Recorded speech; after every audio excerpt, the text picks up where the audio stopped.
আর 5 নম্বর যে বিষয় মেডিকেল আসলে মোস্ট ইম্পর্টেন্ট, অনেকে চাইবে যে ঢাকা ইউনিভার্সিটি সার্টিফিকেট সবচেয়ে দামি, তো চেষ্টা করবা ঢাকা ইউনিভার্সিটির আন্ডারে কোনো মেডিকেলে ভর্তি হওয়ার জন্য, বিশেষ করে ঢাকা বিভাগের যে সব মেডিকেল আছে অথবা আশেপাশে যে সব মেডিকেল গুলি আছে এগুলো কিন্তু ঢাকা ইউনিভার্সিটির আন্ডারে। তোমার সার্টিফিকেট কিন্তু মেডিকেল দিবে না, সার্টিফিকেট দিবে ঢাকা ইউনিভার্সিটি। তুমি ঢাকা মেডিকেল থেকে পড়লো, ঢাকা ইউনিভার্সিটি সার্টিফিকেট দিবে। তুমি একটা প্রত্যন্ত এলাকা, একটা আশেপাশের জেলা থেকে, ঢাকার বাইরের মানে ঢাকা শহরের মধ্যে না, ঢাকা বিভাগের অন্য একটা জেলা থেকে পড়লে কিন্তু এটা ঢাকা ইউনিভার্সিটি সার্টিফিকেট দেবে। সার্টিফিকেট কিন্তু মেন দিন শেষে তোমার দেখবে কোন ইউনিভার্সিটি তুমি সার্টিফিকেট পাইছো। হ্যাঁ, আর পড়ালেখা সব মেডিকেলে সেম, যারা প্রফেসর আছে ম্যাম আছে ওটা কিন্তু এমনি এমনি প্রফেসর হয়নি, ওরা কিন্তু অনেক দীর্ঘ সময় দীর্ঘ বছর ওদের একটা লেখাপড়াতে ব্যয় করার পরে এবং কি একটা অভিজ্ঞতার পরে কিন্তু ওরা প্রফেসরে উন্নীত হয়েছে।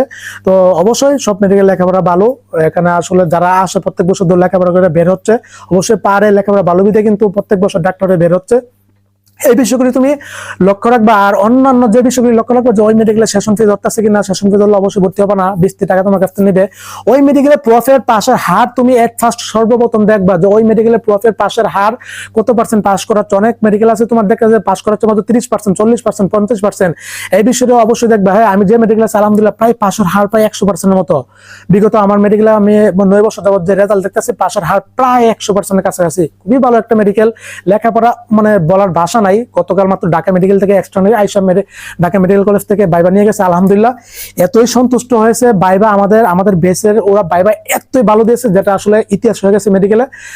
আমাদের প্রফেসররা সিনিয়র প্রফেসর, খুবই লেখাপড়ার মান ভালো।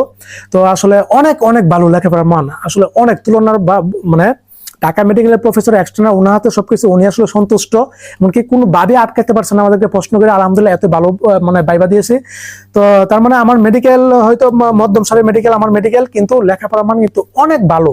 আমার মেডিকেল ফেসিলিটি এত পরিমাণ আসলে পাওয়া যায়, এমনকি এতই ভালো বলার ভাষা নয়। বাংলাদেশে আমি একটা মানে কি বলতাম টপ লেভেলের মেডিকেল আমি মানে সাথে তুলনা করি আমি লেখাপড়া। দিন শেষে তুমি দেখবে যে ওই মেডিকেল লেখাপড়া কেমন হচ্ছে।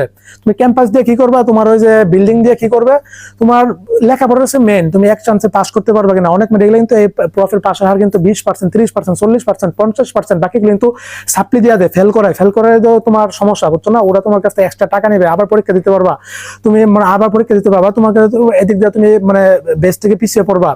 এরকম কিন্তু অনেক মেডিকেলে, বেশিরভাগ মেডিকেল কিন্তু এটা করে। তো এই বিষয়গুলি তুমি লক্ষ্য রাখবা, এমনকি ওই মেডিকেলে সবকিছু ঠিকঠাক আছে কিনা এই বিষয়গুলি লক্ষ্য রেখে তুমি প্রাইভেট মেডিকেলে ভর্তি সিদ্ধান্ত নিবা। আশা করি ভালো কিছু হবে। তো এই ছিল, তো প্রাইভেট মেডিকেল নিয়ে আরো আমি মানে পরবর্তী আরো ভিডিও তৈরি করবো ইনশাল্লাহ, তোমরা আমার সাথে থাকো। তো সকলের জন্য অনেক অনেক শুভকামনা রইলো। হোয়াটসঅ্যাপ নাম্বার দেওয়া আছে, যাদের যে কোনো জানার ইচ্ছা থাকলে আমাকে কল করবা, ইনবক্স করবা হোয়াটসঅ্যাপে, আমি ইনশাল্লাহ যতটুকু পারি তোমাকে চেষ্টা করবো, সাহায্য করবো। সকলের জন্য অনেক অনেক শুভকামনা রইলো। আসসালামু আলাইকুম ওয়া রাহমাতুল্লাহ।